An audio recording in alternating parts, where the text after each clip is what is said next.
Good day and welcome to this special edition of LEAD360 Her, as we celebrate the leadership and legacy of Beverly Evans Smith, President and CEO of Delta Sigma Theta Inc., and LEAD360's Executive of the Year. My name is Dorinda Walker, and I am the head of women's programming for LEAD360 and the host of LEAD360 Her. For those of you who are not familiar with LEAD360, LEAD360 is a professional development organization designed to help with the development of middle managers and senior leaders, Black middle managers and senior leaders. Let me be clear. Today, I am honored to have Beverly join our LeaderCast as we kick off LEAD360's celebration of Beverly and her accomplishments as a visionary and impactful leader. We also have two very special guests joining us, the phenomenal Ms. Soledad O'Brien, award-winning journalist, speaker, author, philanthropist, and CEO of Starfish Media Group, and the distinguished Dr. Eric Winston Walton, founder and CEO of LEAD360. Dr. Walton, I'm going to turn it over to you for a few brief remarks, and then I'm going to ask you to gracefully exit. So we can have a great conversation. I get 5 minutes here. So thank you very much, Dorinda. Dorinda, you have been absolutely a godsend for us, and thank you very much. What you're doing with LEAD360 Her is absolutely phenomenal. We're looking forward to your huge conference in 2022, excuse me, 2021 in Atlanta, Georgia. So one of the things, on behalf of the board and of our working team, which is Lydia Kashaka, Dorinda Walker, Dr. Tiffany Dotson, Arania Raquette, Daryl Smith, Gerald Young, and Yolanda Hawks, we want to thank everyone on the LeaderCast for joining us. We know that there's a lot of energy around the Queen, and we are so incredibly happy about that. I also like to take one moment, if you don't mind, Ms. Beverly Evans Smith, that I want to thank Deborah Bunkley. Deborah Bunkley has been a godsend for us as well. She's been able to allow us and lend her network, her skill set, her spirit, her professionalism to create an opportunity for LEAD360 to grow over the last 3 years. I just wanted to take one moment to say, Deborah, thank you very much, because we would not be here if it were not for you. So one of the things that, I know that in every time you list names, you forget someone, but there's someone to me that's so incredibly unforgettable. And if I could sing, I would, but I can't. That person is Beverly Evans Smith. This is one person that when we engaged her, she took an approach with us of mentorship, of support, and of leadership that was extraordinarily memorable. When we look at what we look at in the Executive of the Year, like Cindy Kent of before, we look for strength, intellect, courage. We look for a bit of resilience, and we look for results. Now is the time for big courage. Now is the time for big leaders. Now is the time for transformative leadership. And there's no one more transformative than Beverly Evans Smith. What she's done with the organization has been truly phenomenal. We see the growth, we see the energy, and like Ms. Soledad O'Brien says, sit back, just give in, here come the Deltas. So this leader here focuses a lot on us. You know, one of the things that's most impressive to me, we were at LEAD360's conference in 2018, 2019, and what was really impressive to me was the impact that she had on all women, and regardless of organization, regardless of gender, regardless of age, she has a transformational leadership that goes across those things, segments, across silos, and even across the gender. We all were extraordinarily impressed with her impact in 2018 when she was on stage and she set a couple people straight about being bold in their leadership. And I was looking at some video in 2019 as we were putting together some more our promos. And we caught a glimpse of her inside of the Executive Women's Brunch. And what she brought everyone to silence and then brought them to a burst of laughter. And everyone in the room, whether it was Deltas, AKAs, Zetas, or GDIs, were in there in the moment with her and looking at her with a level of admiration that I hadn't seen in years. That single reason is the reason we're proud to announce Beverly Evans Smith as our Executive of the Year. One of the things, I was talking to a frat brother of mine and Carrington Carter and a friend, Calvin Butts, and she said, they were like, you know, we know that she has a tremendous amount of trophies and awards, and we know that that's very good. And we have our trophy, and it'll be headed to you across Atlanta to you. But what's really impressive was when Carrington called me up and said, you know what, Getaway Society is an organization, is a group that focuses on vacation homes for African Americans. They feel that Blacks should have the opportunity to get away from work and have fun too. So as a part of this award, we're proud to announce from those friends and frat brothers of Getaway Society that any week next week, except for August, you can pick you and whomever to go to Martha's Vineyard on us. Wow. So we wanted to have it. We don't want to simply have you have an award. We want to also give you a little bit of, or a modicum of the experience that you allow us to have with your presence, your leadership, and the leadership of those around you. So I'm going to say right now, I know that right now your phone is going off buzzing with ideas of people to go with you, but this one is just for you. So you asked earlier, what's next for LEAD360, and this is only the beginning of our celebration. We're going to take a year plus to celebrate Miss Beverly Evans Smith. So next year, at the end of the year, we actually have what's called our virtual combine that's going to replace the June combine. But next year, we're going to have our, we like to say reception, because we get tired of galas. We want to have a good time. We want people not to dress up in black, but we're going to celebrate Miss Beverly Evans Smith as our Executive of the Year in Atlanta, Georgia, with the help of Dr. David Anthony Thomas of Morehouse in Atlanta, Georgia in September. So stay tuned for more information. Dorinda, thank you very much for your help putting this all together. Thank you very much for creating the excellence and the ideas that you helped us with LEAD360 Her. And ladies of Delta Sigma Theta, Alpha Kappa Alpha, and everyone who's joining us today, thank you guys very much for supporting LEAD360. We are here for you. Thank you very much. And I think that's my 5 minutes that someone has given me or more. So thank you very much. And I'll see, and on behalf of my wife, who is a member of Alpha Kappa Alpha, we've been real good. Thank you, Dr. Walton. Okay. Thank you, Mark. Okay, great. All right, ladies. So we're going to get right into it. Again, congratulations, Beverly. Thank you for your vision, for your example. So Soledad, this first question is for you. Courageous leadership is one of the criteria for LEAD360's Executive of the Year award, and Beverly has certainly demonstrated courage and tenacity in her leadership throughout her career. How has Beverly's leadership inspired you? Yeah, I think Dr. Walton kind of hinted at it, because we had been joking earlier how if the Deltas ever ask you to do anything, you should just start by capitulating, because Deltas just don't easily take no, they just don't take no for an answer. So save everybody time and just give in. And it's been really a great thrill of mine as I travel a lot around the country. Literally every time I'm speaking somewhere or I go somewhere, there's a handful of people representing, because I think Deltas really understand what it means to show up for people, right? They show up in their red, and it symbolizes that there might be 6 of us, 12 of us, 50 of us. There might be 126 of us, but we symbolize an organization. And the fact that Bev runs this and oversees it and has been part of the Deltas for a long time, I think really that's her leadership that you're seeing, right? Which is this idea that when the Deltas were fighting for the right for women to vote, or the Deltas are fighting for social justice, or the Deltas are campaigning to really make change, they're bold and they're tough and they're strong and they're not shy about what they want. And I think when you have a leader who represents that, it's much easier than for each individual to also stand up. I've just been so proud to be a Delta. I'm an honorary Delta. Gwen Eiffel and I became Deltas together many moons ago now. Yeah. But it was always,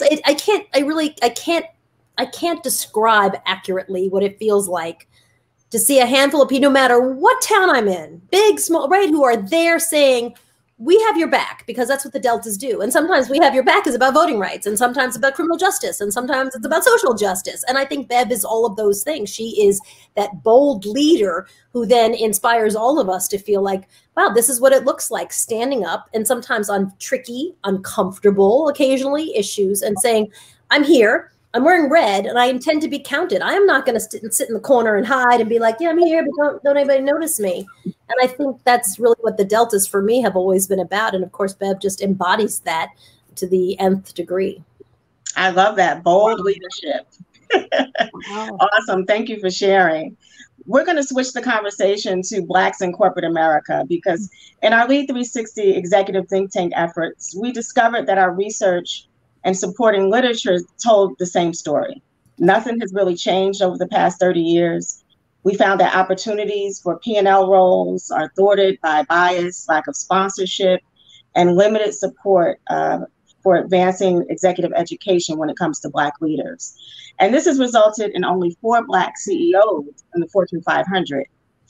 We have anemic representation, corporate boardrooms, and limited positions for P&L leaders.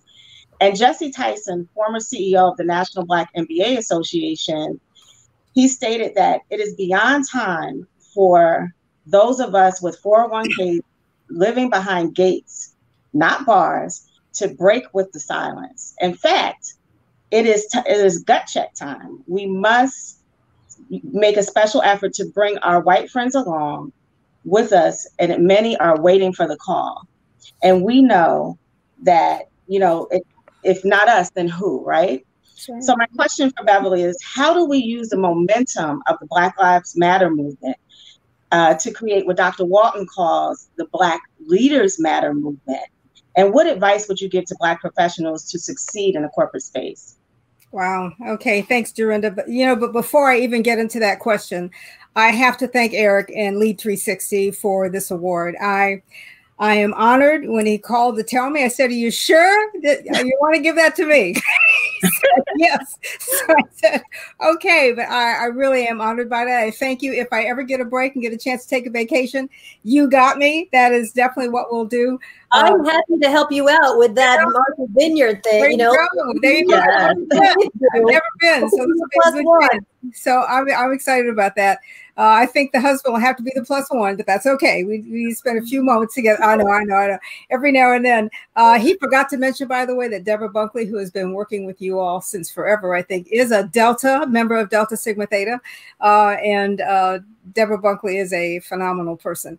Soledad O'Brien, we are so proud of you. I cannot even explain how excited I am and how impressed and honored I am that you're actually here today on the set with me in terms of getting this award and participating in this interview process. You make us proud. The fact that you're with us, and I know Deltas follow you everywhere, but that's what they're supposed to do. And know that we always have supported you. Any venture you go on, the things that you're doing now, the new exciting things that we are so glad to see. But thank you. Thank you for your participation in this and your willingness to share an afternoon with us. I appreciate that. My pleasure. So, I guess you want me to answer that question. So you're right about the Black Lives Movement, and I'm glad Eric has started something that he likes to call the Black Leader Movement in the corporate space, because it is important that we take that role and that step up. And I will say, just like the Black Lives Matter movement does, Black Leaders Movement in the corporate space is about stepping up and taking risk. And that may mean taking a career risk as well to make sure that we're doing what we need to do to move people forward in corporate America. The fact that we have as few corporate leaders as we do have, as strong as we are, and as much as we bring to the table is unfortunate. Back in the day, there was always, and I'm back in the day, always gave the advice, do good work, keep your nose clean, keep your head down, and you'll be successful. And that does not work. It definitely doesn't work in the environment we're in today. We have to learn, just like we do in the movement, for Black corporate leaders to step up and step out and sometimes take that risk. Sometimes it's a career risk, but we cannot move forward without that risk. I thought about this, and I thought about the story back when I was with AT&T a long time ago, and there were very few Blacks in corporate leadership, and I was trying to move up that ladder. I worked for our senior vice president and really had done a lot and moved a lot of things along. I came up with a program that they adopted nationally in AT&T, but I could not seem to move up or get ahead. I was stuck at the level I was at. And I can remember one day I'm sitting in my office and this white guy who was my peer got promoted. I knew he had done less than I did. I knew my program had gone nationally and done anything like that. I was so mad. I picked up the phone and I called my senior VP and I said, how come John got promoted and I'm still sitting here? This does not make sense to me. I've done this. I have credibility with these people. I'm expecting you to do something. So if he got that move, I should get, now this is before the days of the EOC, I should get that move. I mean, I literally laid into him. I hung up the phone and said, I cannot believe you just did that. So I think my career may have ended, but did it anyway. 2 days later, I got a promotion to that same level. But you know, I stepped up and stood up for what I believed in, for who I thought I was. But behind that was the fact that I had worked hard. I had credibility in terms of what I was doing. I knew the value of my worth. I felt strong enough about who I was that I really felt like I needed to take that risk and move forward and step up. And I did. And sometimes that hard work and credibility pays off in an organization, but you have to make sure that in that process, you have gained the respect of people that you work with, that you've done the jobs that you need to do, that it's critical, and that it's not all about you. Because the things that I did in the job I had and things that I say to Black executives now, you have to sometimes risk to move forward. You cannot sit back and wait for it to happen to you, because in a lot of cases it won't. Our skill set will be taken advantage of if you don't show that skill set. But you can't take that kind of step and make that call unless you have built a reputation for yourself and your organization, unless you have done something. You know, I always used to tell my kids it's expected more of us than it is of other people. And unfortunately, that's sometimes the case. But they are always watching what you're doing. And that's not just the white folks in the organization you're working with, it's the people of color as well. And so the respect and credibility you earn has to be with all of those that you work with. You have to make sure, as leaders, you have come together to support each other. And sometimes we tend to tear each other down to support each other in terms of the roles we get. We've got to speak up for the other person in the shop. If you're in a position of leadership and you have the opportunity to bring somebody else up behind you and mentor them, we have, I feel, a responsibility to do that.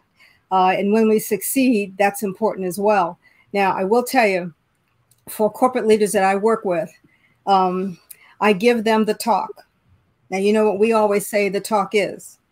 But if you're in an executive setting and you see corporate leaders or people who are in leadership or very successful rise up, it's incumbent upon some of us who have been around for a while to have the other talk with them.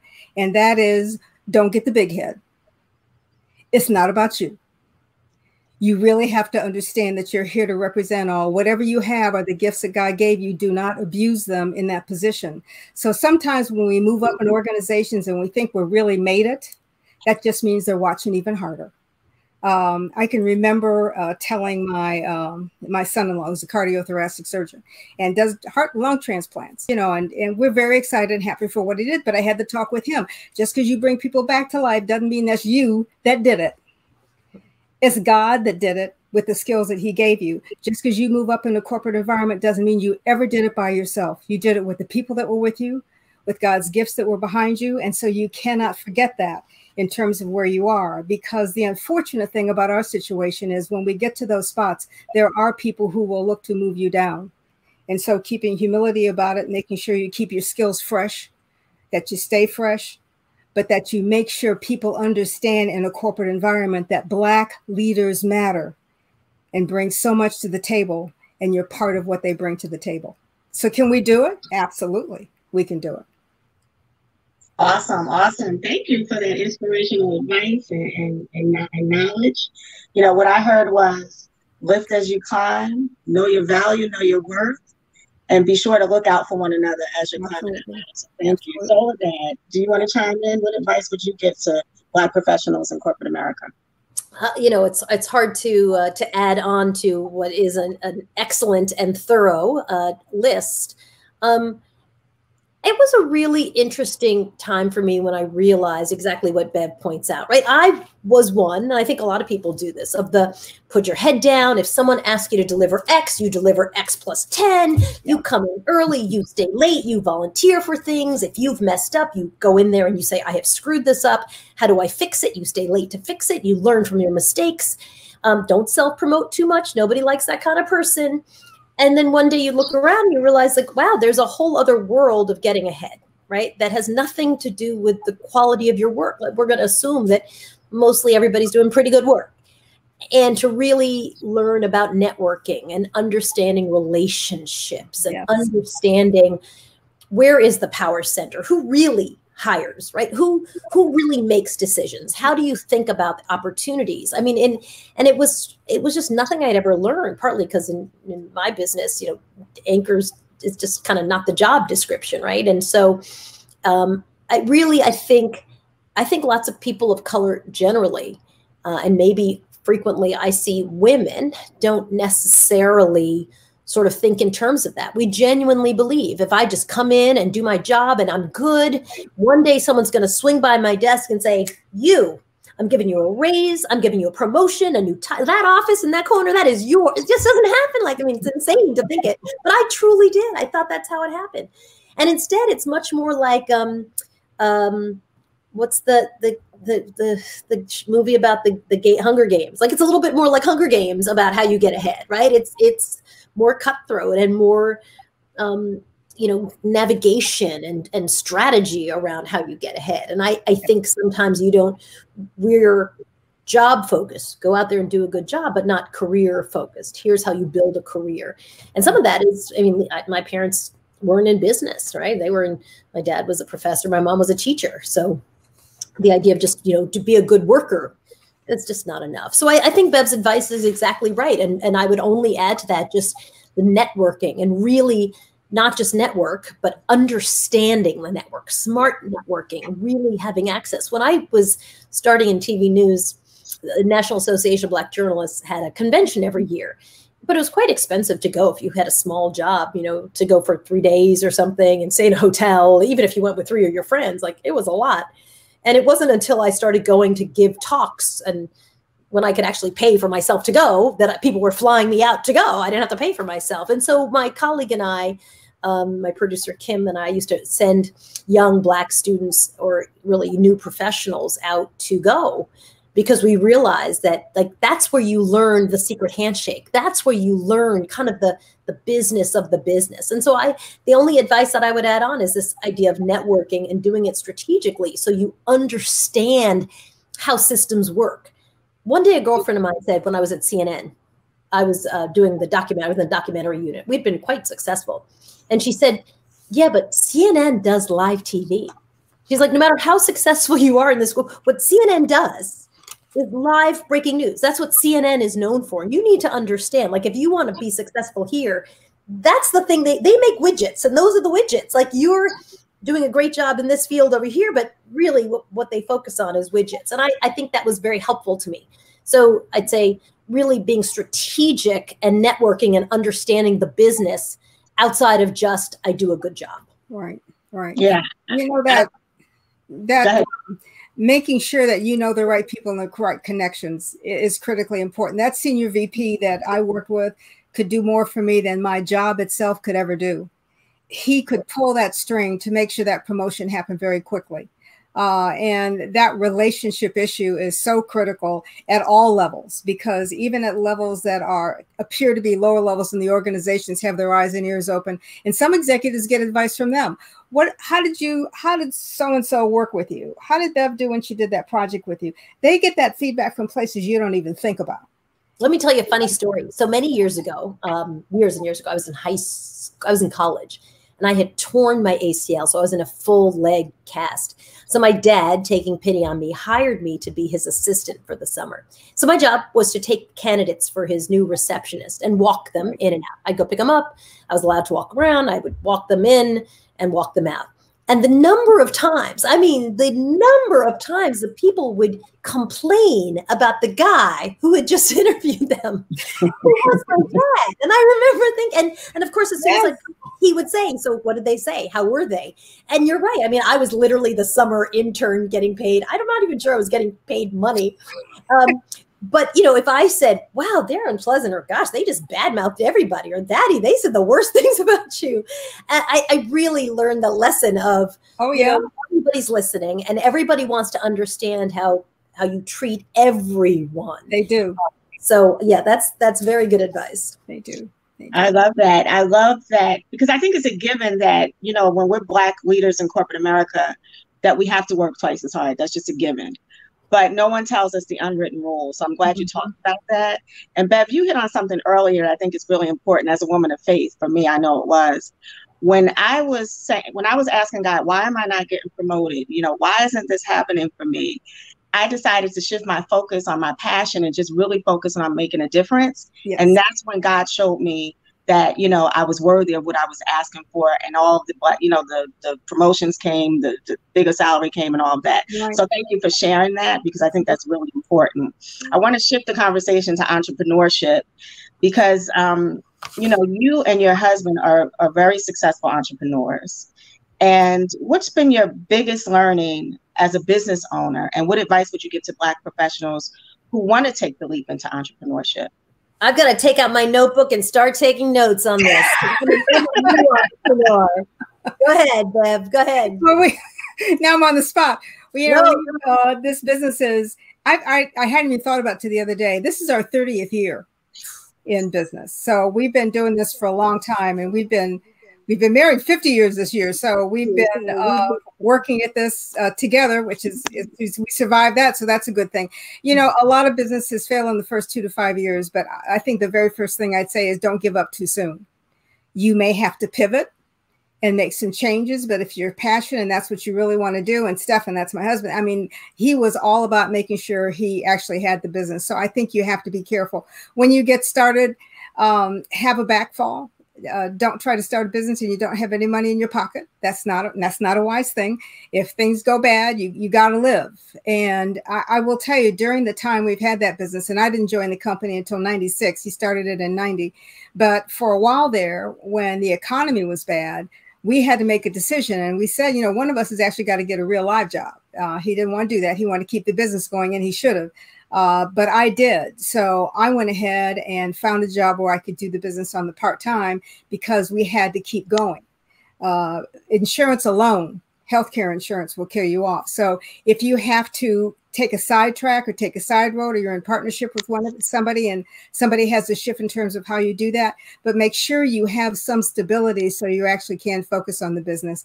When he started, or when he first started the business, there were six people in the community, and there were not a lot of Blacks in our community at that time, but 6 folks who wanted to be entrepreneurs, 2 females, 3 Black guys, and they got together, and Stefan and his cronies called something called Act 3. And he tells me that's because there were 3 of them that started, but it ended up at 6. But they were all entrepreneurs. They wanted to be entrepreneurs. They were in different areas, different industries, and they really focused on supporting each other. Because none of the businesses were the same, but they all wanted to be entrepreneurs. And so they used each other for support. If they got each other down, they push each other up and say, hey, you know, you can't give up now. You got to keep going.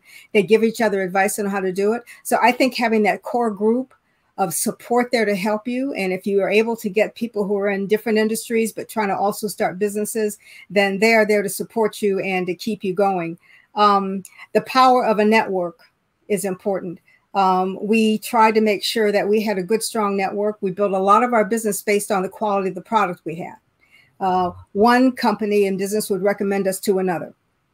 And I do consulting and leadership development, with surprise for that, and also executive training and coaching. And I go in and try and figure out how to make businesses work better, and then help them rebuild and restructure.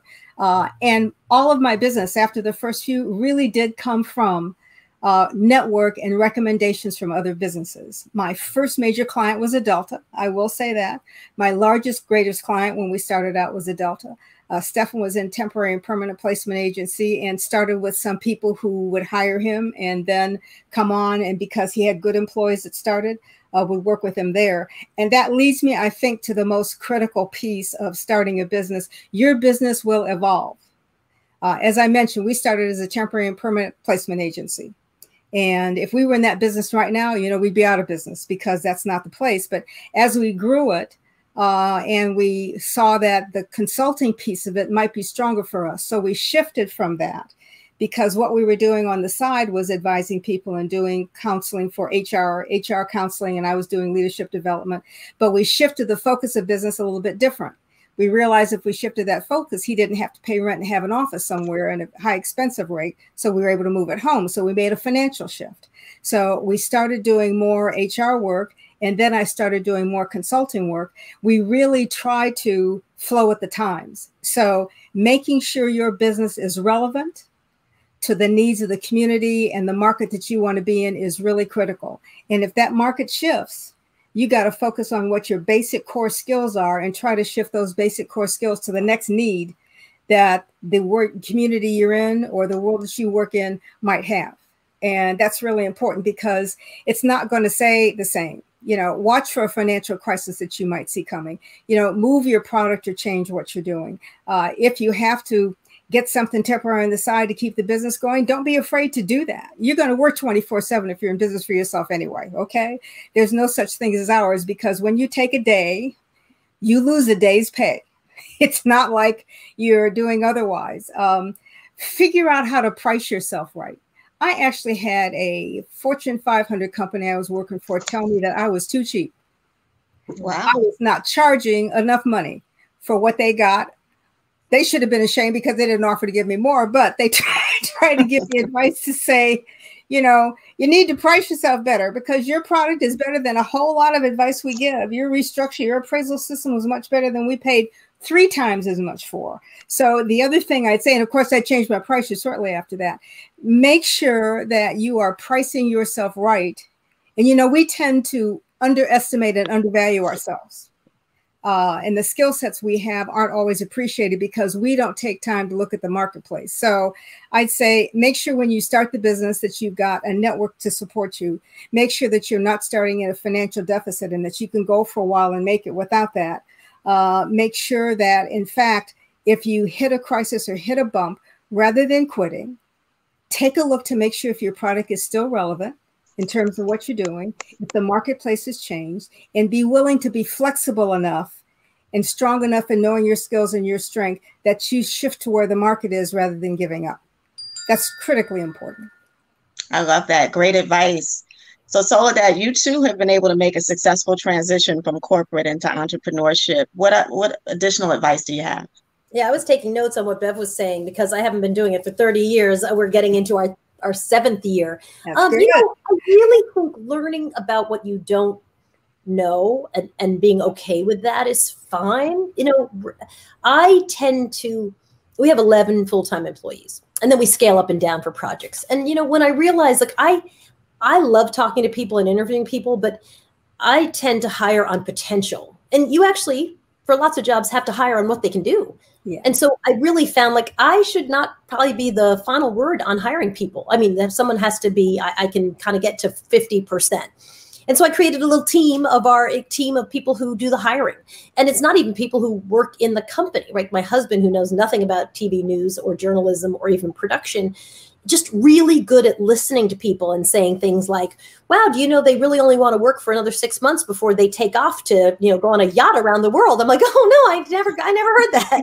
And so I really started recognizing like, it's okay to not have certain skills. You just need to get people who can help you do that. Right. And sometimes you have to hire them. Sometimes you can just get your friends to help you. But I was very stressed about some hiring decisions. And finally it was like, it's just not my thing. It's not my strength. So I can bring it a certain distance. And then I need a team who can say, here are the questions that we really asked. And here's where we really pushed the person. Right. And so I would say kind of when you start assessing what you do well and what you don't necessarily do well, then you can build your team around that. Obviously what Bev says about having money so that you can sustain is really, really important. And I think also constantly, I mean, for me, remembering why you started a company and remembering what your values are, you know, you get tested a lot. I remember once, one of my very first projects, CNN was my first client once I left the network. And I was working with a guy on a project. The project was beautiful. He was so talented. He was so unpleasant. He was a horrible person and so talented. And I just remember thinking, like, at the very least, running a company as someone who doesn't really know what she's doing yet is so stressful. Like, at the very least, you should work with people you like. Like, that should be the bare minimum. You should. And from that moment on, I just never had a problem saying to people, you know what, we shouldn't work together. We just shouldn't. I actually do not want to work with people I don't like. the low bar. And really deciding that, and usually liking them had something to do with our matched values, right? How we treated people, what we thought was important, how we communicated. So for me, really, it allowed me to live my values more. And very, very rarely do I make a mistake and work with people I don't like. When my gut is a pretty good gut. And so when my gut is like, danger, danger, danger, then I'm like, oh, my gut is telling me, walk away. Right. And all of our deals, because they're production deals, involve an entertainment lawyer.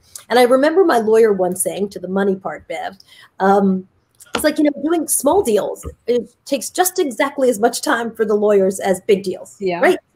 So stop agreeing to do these tiny deals. Sometimes favors, a friend of a friend needed a hookup and he's like, just say no, because your time is valuable, and just say no and say, I'm only going to do the $1 million deals. That's it. And if I want to do something pro bono for a friend, I will. But literally, there's nothing in between. And it seems so bold, right? Who says that out loud?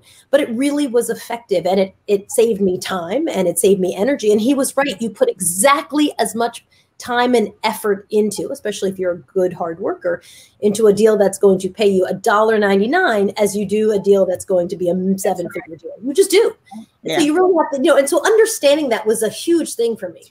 And just stopping saying yes because I wanted to build frantically, and just being like, no, we're going to do projects we like, and we're going to be smart about our money. And we'd say I saved a lot of money from the work I had done before. So we always had a nice cushion, and it allowed us to really live our values. These are the kinds of stories we do.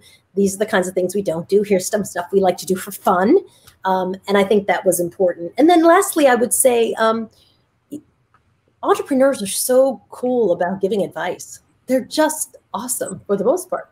I don't think I've ever met anybody who's really an entrepreneur who says, no, I shall not share my secrets. And so, I've had people, I'd go out for a drink with them or coffee, and they would whip out the napkin off the table and draw the hierarchy of how they organize their company. We have a bit of a hybrid because I'm talent and I run a production company. And, so we have a bunch of different verticals. So it's a little bit different for us. But having people kind of walk you through how they think about issues was so helpful. It was amazing. And it happened every time. Amazing. I had a guy once who ran a company that was not a production company, $500 million company. And he said to me, I said, well, I just feel like an idiot asking you. I had one employee at the time, my assistant. I was trying to build my company. And I was like, I don't even, you might, like, we're here and here. Why am I even wasting your time? And he said, fire fast. That's the only advice I'm going to give you. Oh, yeah. And you know what? Very helpful advice. Oh, yeah. So I think entrepreneurs are amazing because they were scrappy and they figured it out. And I have always found them very willing to share, very, very willing. So, if you want to be an entrepreneur, sit down with a bunch of entrepreneurs, take them out for coffee over and over and over again, and ask them with questions that you think are dumb. How do you hire? What mistakes am I making? What kind of computer should I have? Who should handle our payroll? How should we think about this? How much space do I need? All these questions, I think entrepreneurs have really good advice because they've lived it.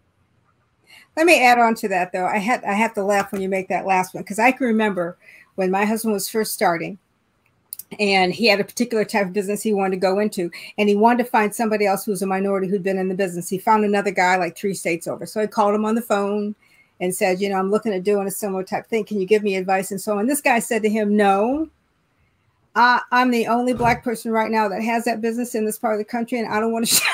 I don't want to share. So we said, okay, so it might have been because you're who you are. However, there are times, and if you run into them, you can't. That's an insecurity speaking. So you can't worry about that. Every now and then it happens. Hopefully it doesn't. And that was back in the day. So that was 30 years ago. I don't think the environment's the same now. And I do imagine though if he had helped him, like he could have helped him build his business, right? Because you'd be like, there's one other guy. There could have been a partnership there, but he didn't want to do that. But those things happen. But every now and then you run into that kind. But I hope we are Well, we have to right now for a whole lot of reasons, and that's a whole nother topic, but we have to be at a point where it does not matter because we're all in it for the same thing in terms of what we do. Value, and I do want to go back and talk about that. We have turned down, I know I specifically have turned down a client because they did not have the same values I did.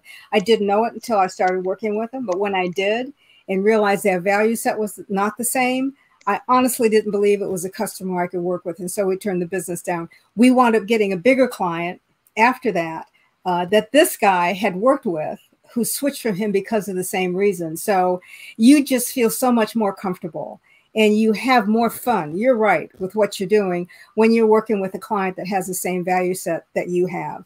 And getting the right people on the bus, I know if there's any of my board that's sitting out there, they know how many times I mentioned you got to have the right people on the bus to support you. I do not know everything. Matter of fact, I know a few things.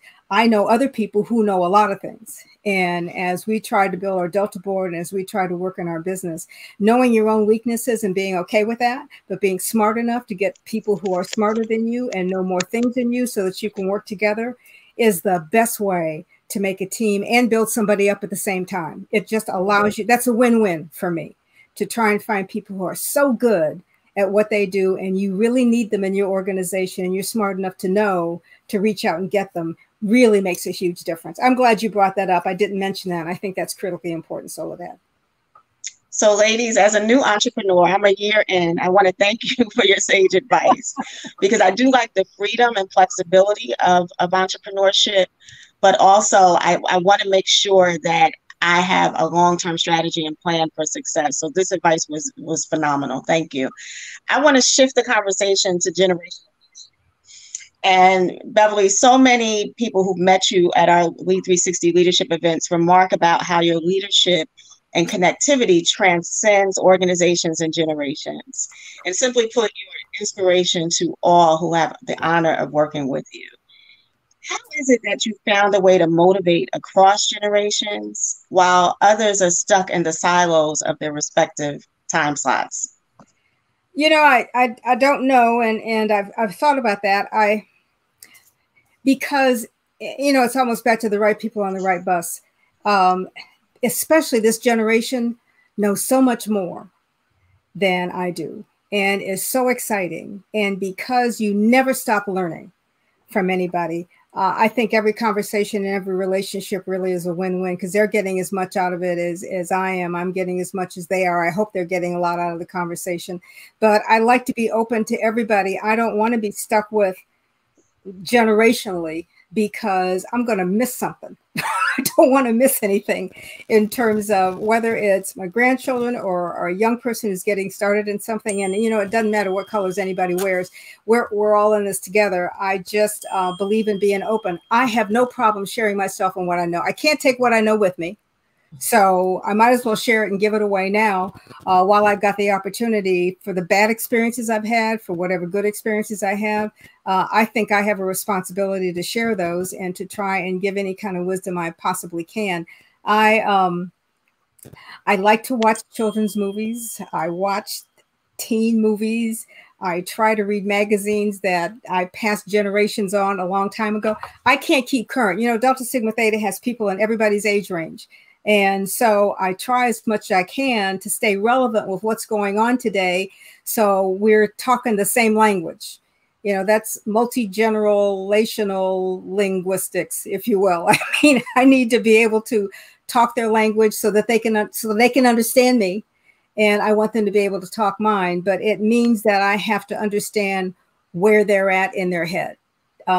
Okay, so this story isn't going to make any sense, but it might. So I'm in corporate America. I have moved up into a new organization. I left being a dean at a college to a lower level position. I was working in a group that was all white men except for me. And I was there to be a change agent. And my boss was an older white guy. I'll call him Mr. Jones for not putting his name out. Mr. Jones came over to me one day and said, very proud. I mean, he goes, you know what, Beverly? I don't see you as Black anymore. And this man was so excited. And so I thought, okay, I could answer this several different ways. I could be mad as hell. I could put a chip on my shoulder. And I thought about it for a minute. And there, he grew up in the South. in the country, in a little town, and rose up through the ranks. And I said to myself, this man is so proud he was able to get over that barrier and finally see me as me. And he wanted to celebrate and share that. So thinking quickly, who am I talking to and what's their history? I said back to him, you know, Mr. Jones, I am so happy that we're able to break that and you're able to start a relationship. And I mean, until that man died years later, we were friends. But had I reacted differently and not taken a minute to understand where he was coming from, I could have broken my career and ruined a relationship that was a long-term, really good relationship. I think that's the case with anybody you're dealing with. You have to, if you want to build a relationship and rapport, take a minute mentally to think about where somebody's coming from, what their scenario is, what their baggage is. And if you have gut, like Soledad said, you can take a minute to try and do that. Then you can develop a relationship and put the wall down a little bit. And I think we have a responsibility in leadership to do that, to not judge by what somebody says right off the bat without understanding some history before you develop that relationship. And I hope I do that when I talk to people and try and develop a relationship with them. That was an awesome story. Thank you. Can I tag on Bev for a minute? I mean, she's the honoree and all, so I think I will.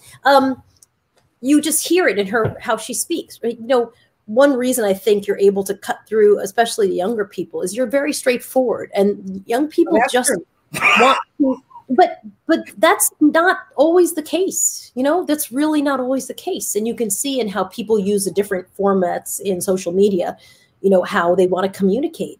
And I have really found that young people want to deal with people who respect them, also are very clear, are straightforward, and don't feel like they're talking up to them or talking down to them. And so when you treat people that you're dealing with like a peer, whether they're a 16-year-old who's helping you set up your shop, or, you know, or 69-year-old who's, you know, maybe even saying something a little bit problematic, I think that your manner is always so straightforward that people want to work with someone, like, because there's a certain clarity, right? We know where you stand. There's no games. There's no, well, she's saying this, but she might mean the opposite of this, which means I should do this, but maybe I should be doing the opposite of that, right? We've all had those bosses.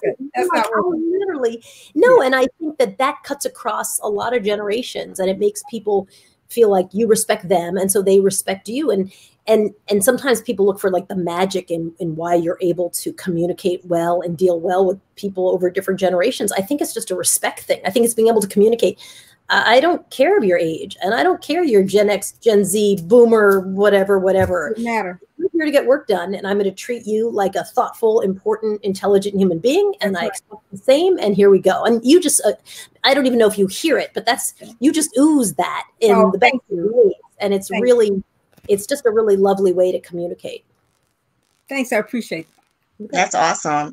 So Soledad, you two have been able to really bridge the gap across generations. I saw a recent interview you did on the Breakfast Club where you talked about the differences between our generation and that of our children.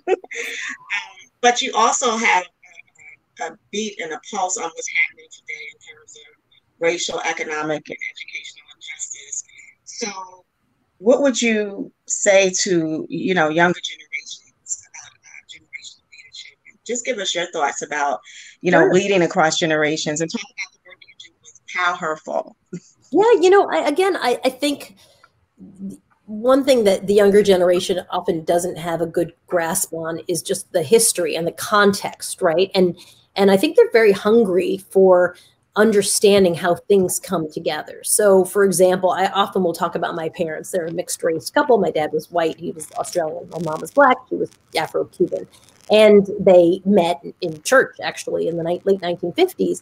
And when I tell young people in college that their marriage was illegal, and that when they were married in Baltimore and living together in the early 1960s, that people would spit on them, and that actually their marriage didn't become legal till 1967. I'm one of 6. My little brother was born before the Supreme Court decided to make, you know, and I think when you start adding that context, they're like, oh, I get it. Like, it's not ancient history a zillion years ago. Right.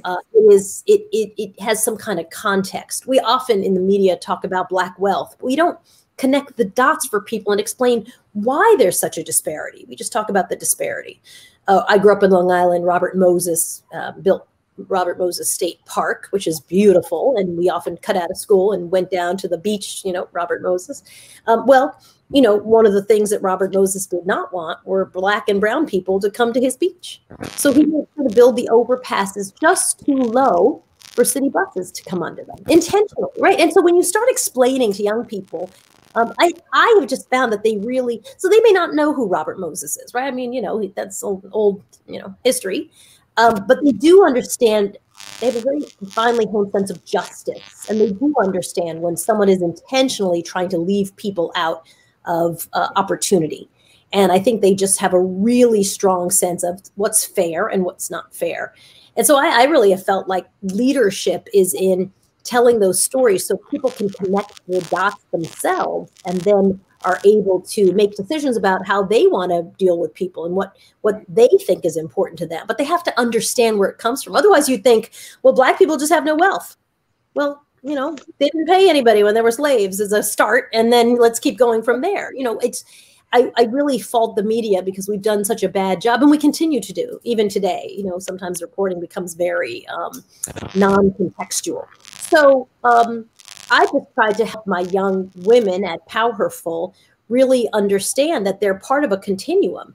And some of these things were unfair. And when they fight for social justice, they're part of a long line of people who've been fighting for social justice. There are people who were well aware that those overpasses were too low. And so you have the right, and you might be fighting for another 50 years to get that or other stuff moved and changed.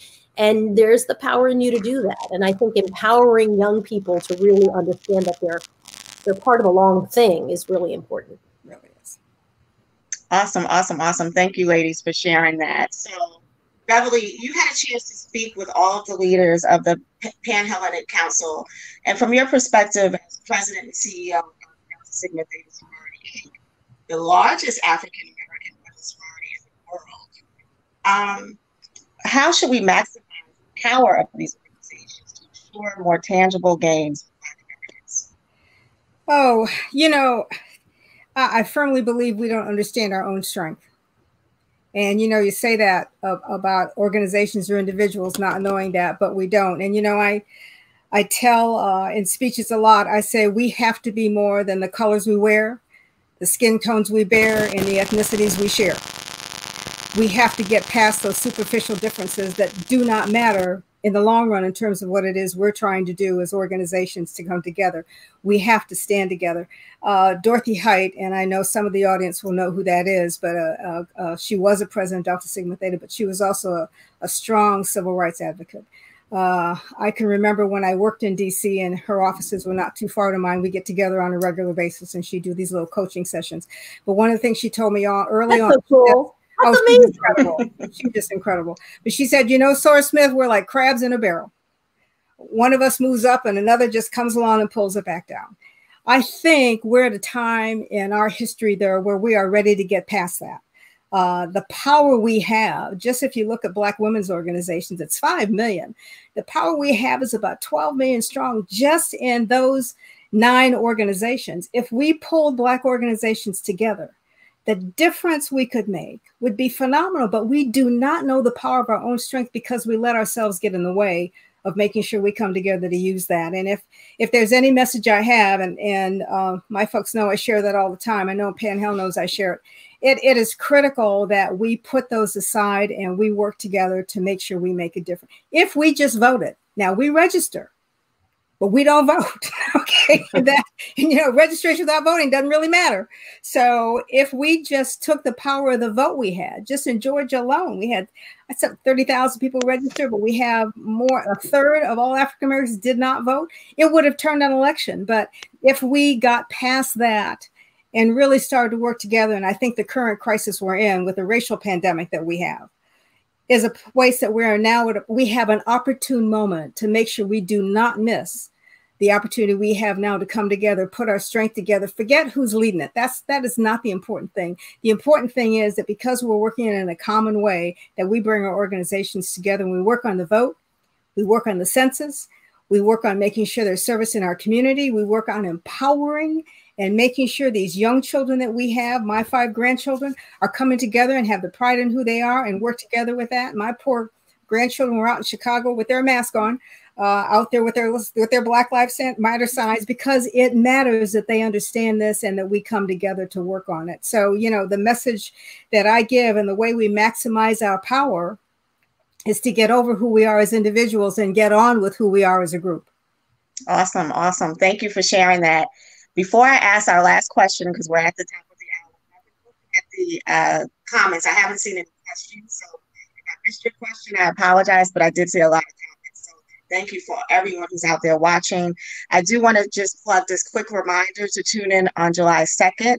We're going to have Paulette Brown, Senior Partner and Chief Diversity and Inclusion Officer at Lockwood, and past president of both the American and National Bar Associations, as well as Michelle Meyership, Principal and Chief Diversity and Inclusion Officer at KPMG, and Alnisa Bell, Partner and Labor and Employment Attorney at Seyfarth Shaw, LLP.